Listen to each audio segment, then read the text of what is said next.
¿qué tal, queridos amigos? Bienvenidos a nuestro primer Vladimir y Punto de este año 2021. Así que arrancamos el programa deseándoles a todos un feliz año. Bien, nuestro invitado de hoy, Víctor Manuel García, director de Infocifra, director también de Seca Consultores, periodista. ¿Cómo está, Víctor Manuel? Bienvenido. Vladimir, qué gusto estar contigo. Gracias por atender la invitación. Y con tu gente. Bueno, caramba, Víctor Manuel, ¿qué pasó con tu pronóstico de las elecciones de diciembre, de las elecciones parlamentarias? ¿Rodaste o no rodaste? Bueno, mira, yo he venido diciendo que nos volvieron polvo cósmico. ¿A la encuestadora o a ti como candidato? No, a nosotros como candidato. Sin embargo, déjame decirte algo, dentro de lo malo hay ciertas lecturas interesantes. Una de ellas es, por ejemplo, que una organización como Soluciones para Venezuela, que dirige Claudio Fermín, apenas con 2 años logramos sacar 166,000 votos, es decir, el 1.6% del electorado. O sea, que ¿cuántos años le faltaría para llegar al poder? Bueno, quién sabe, pues yo te puedo decir que el doctor Villalba con URD, desde la generación del 28 al año 1952, pasaron ¿cuántos años? 22 años, 24 años, y ganó las elecciones de la constituyente en el año 52. Puede ser que nosotros demos una sorpresa si continuamos unidos. Pero si antes de hablar de eso, vamos a hablar de las cifras de encuesta. ¿Cuánto estimaste tú que iba a ser la participación y cuánto fue realmente? ¿Cuánto estimaste tú que iban a sacar la participación, los factores opositores y cuánto sacaron? Los sectores, la abstención, siempre hablamos nosotros que la abstención iba a estar entre un 35 y un 40%. A veces había un pico de un 42%, un 45%. De abstención. De participación. Ajá. De participación. Por supuesto, la abstención rondando el 60% casi siempre fue la media. Siempre lo dijimos, la abstención en el sector ABC de la población iba a ser más alto que en el sector D y E. Los sectores populares salieron a votar, más no la clase media, más no los sectores que nosotros llamamos ricos y poderosos.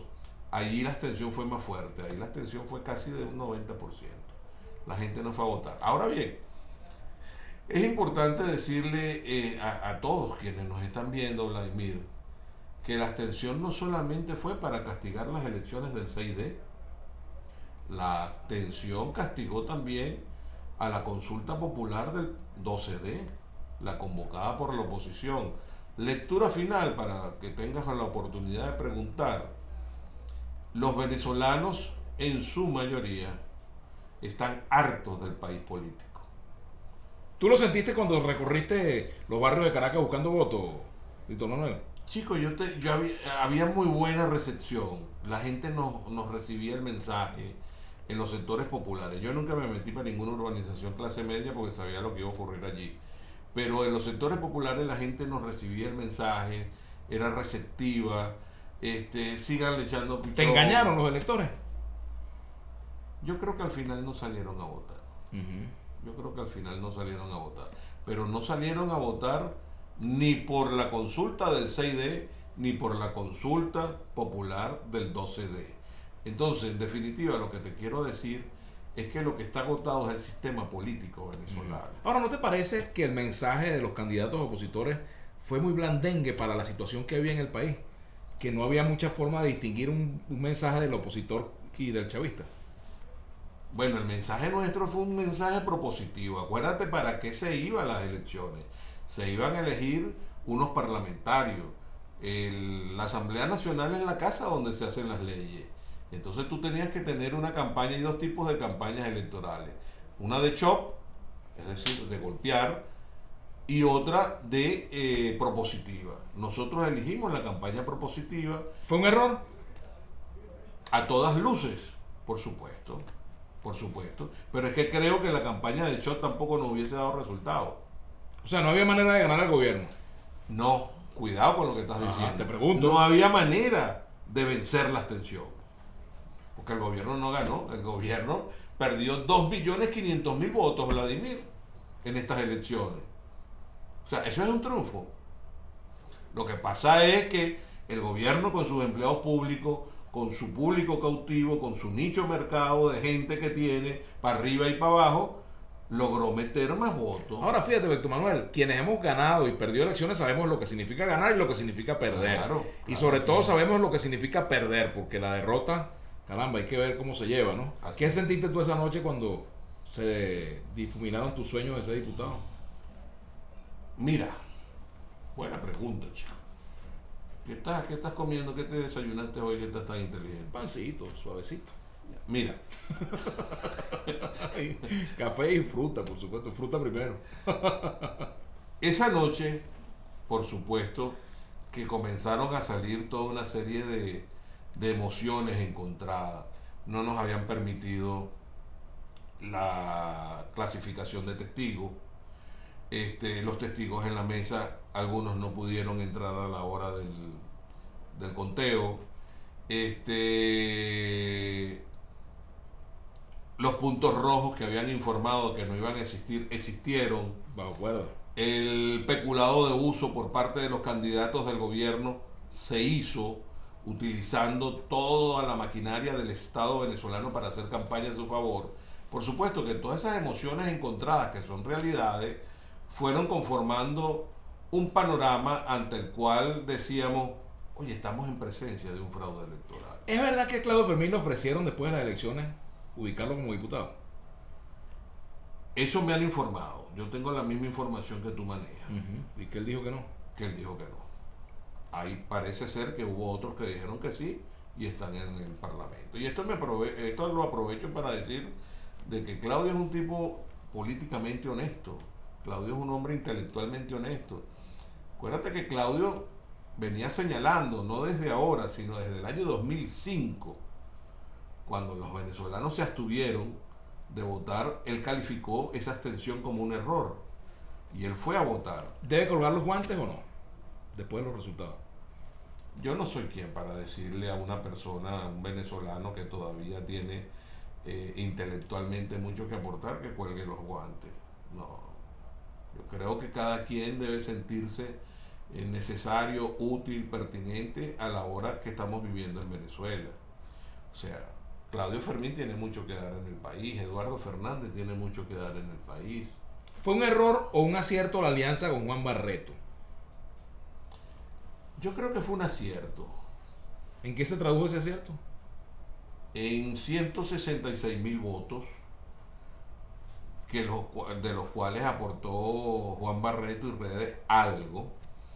Hay gente de la militancia de Soluciones que dicen que eso fue un error, que eso nos perjudicó, porque el gobierno se aferró a que no saliera Juan Barreto, que no saliera nadie de Redes, que no saliera Acosta Carles por allá por Carabobo, y entonces eso fue como un castigo para la gente de O sea, que tú crees que le quitaron diputaciones de Soluciones, es lo que tú estás diciendo. No, yo no lo estoy diciendo. Te pregunto. Hablé de la militancia.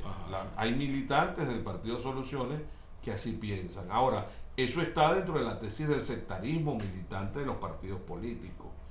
Yo que tengo una visión más holística, más ampliada de lo que es la política, de lo que es la unidad nacional, yo creo que la alianza con Juan Barreto fue buena para Soluciones y para el país, porque nosotros logramos rescatar a Juan Barreto de las filas del chavismo, lo trajimos al centro izquierda, aunque él sigue diciendo que él es un hombre de la ultra izquierda, pero bueno, ahí está Juan Barreto, un valor, un aporte. ¿Se van a unificar Redes y Soluciones? Hacia allá apunta la situación, hacia allá apunta esto.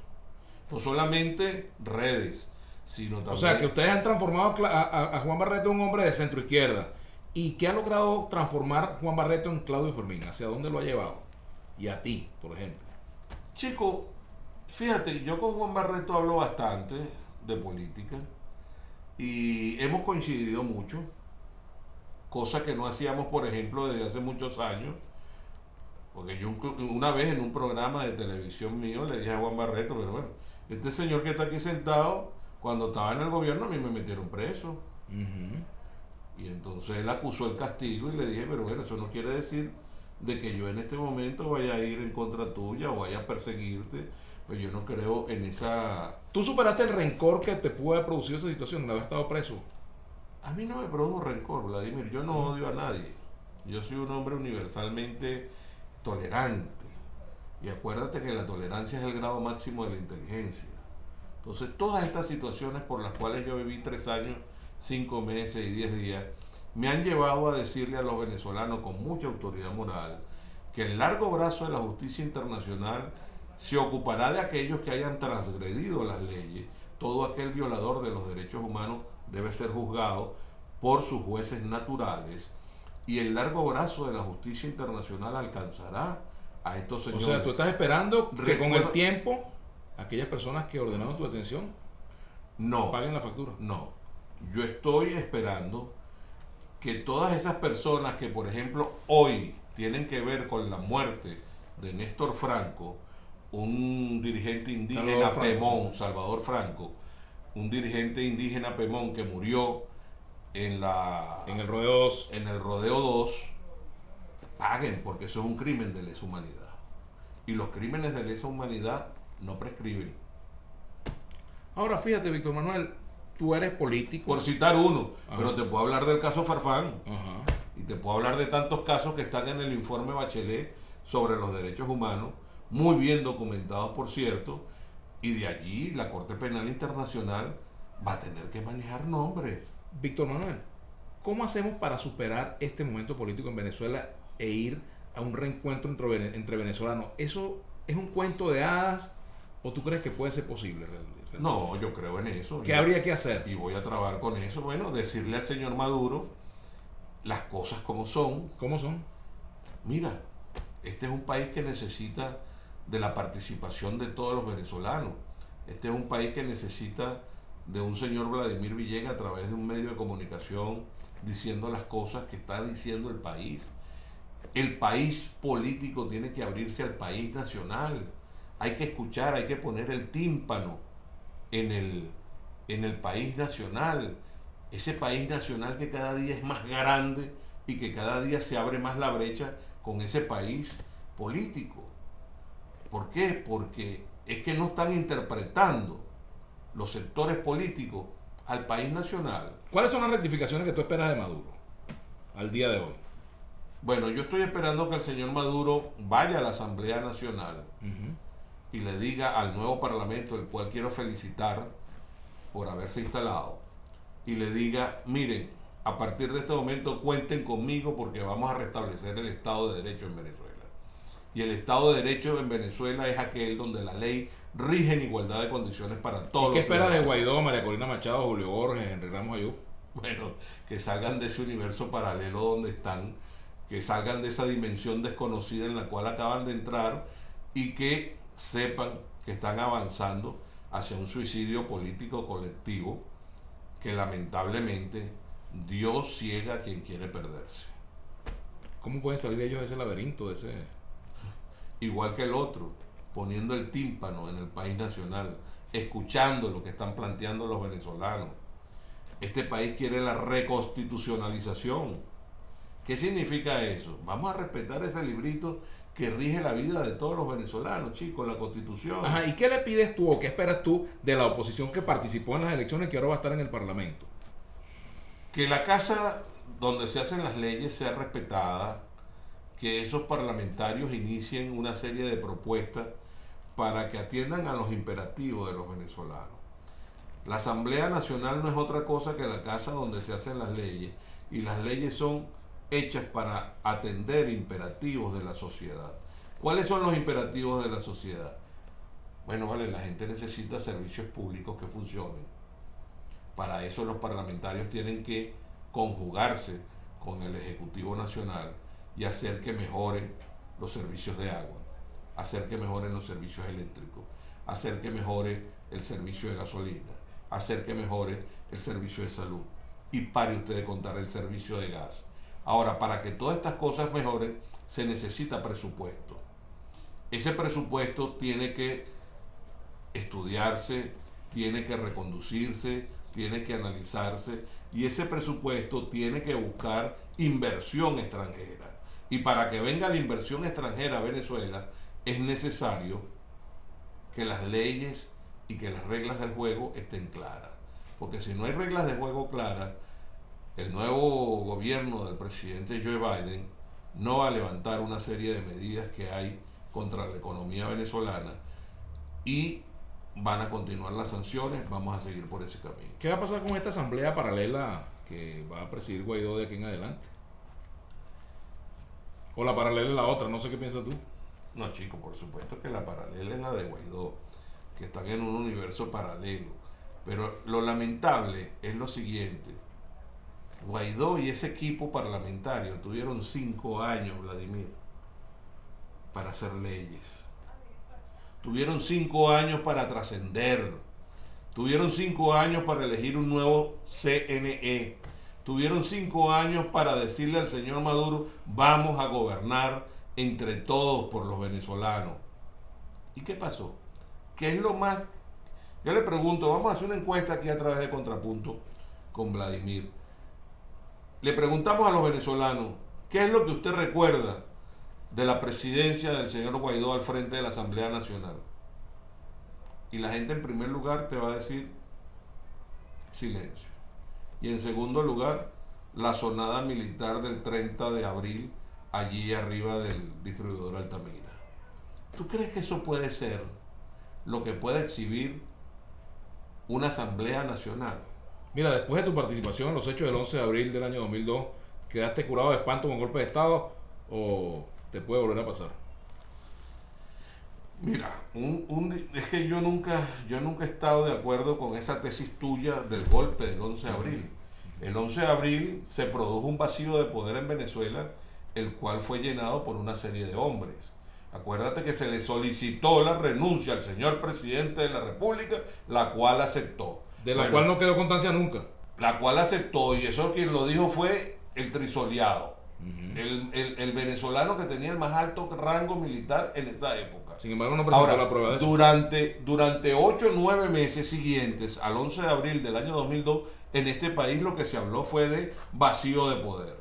Cuando el señor Chávez logró poner la mayoría, por cierto, irrita, en el Tribunal Supremo de Justicia, a partir de ese momento se comenzó a hablar de golpe.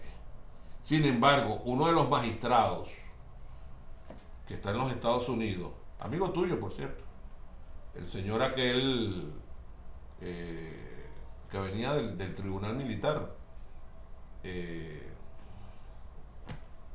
viste, a mí la gente mala se me olvida. Porque no es amigo mío. Pero tú sabes que te estoy hablando. Tú sabes que te estoy hablando. No, lo de amigo tuyo, lo de amigo tuyo lo hice en broma. Pero bueno, ese señor que se fue de Venezuela, él reconoció que el presidente Chávez lo llamaba todos los viernes para decir a quién iban a meter preso, quién iba a ser preso político. Y reconoció también que bueno, que todo esto fueron expedientes montados, incluido el mío. Ahora, por ejemplo, decían que cuando tú ves un presidente rodeado de militares y no ha sido electo, es un golpe de Estado. Vuélveme a preguntar. ¿Carmona fue un dictador, no fue dictador? No, Carmona fue breve. Carmona el breve, Pedro el breve lo llamaban.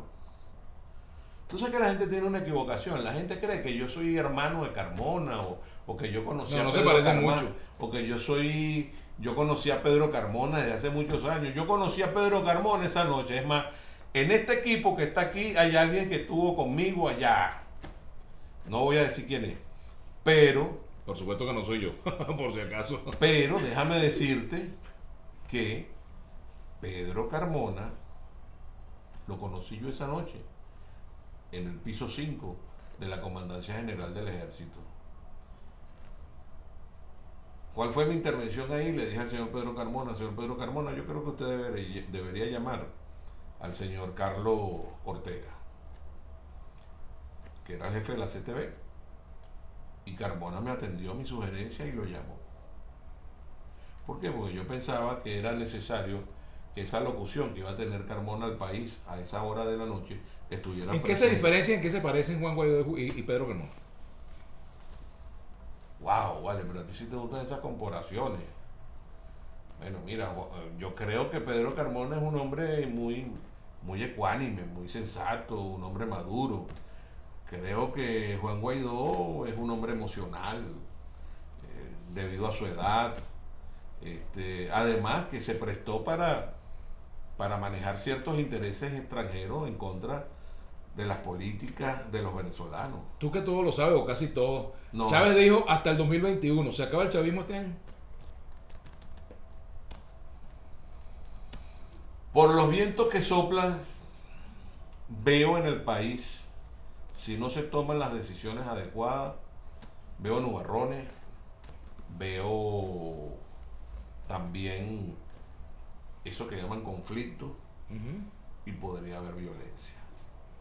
Si se toman las decisiones adecuadas, eso que hemos venido hablando durante este espacio, si vamos hacia una democratización sincera, efectiva, afectiva, que logremos la unidad de todos los venezolanos para meterle el pecho a los problemas que están viviendo los venezolanos, creo que podemos nosotros rescatar este país, y en menos de lo que canta un gallo, como decía la Biblia, podríamos tener elecciones transparentes con participación de todos los venezolanos para dirimir nuestros conflictos, para dirimir nuestras controversias por la vía del voto.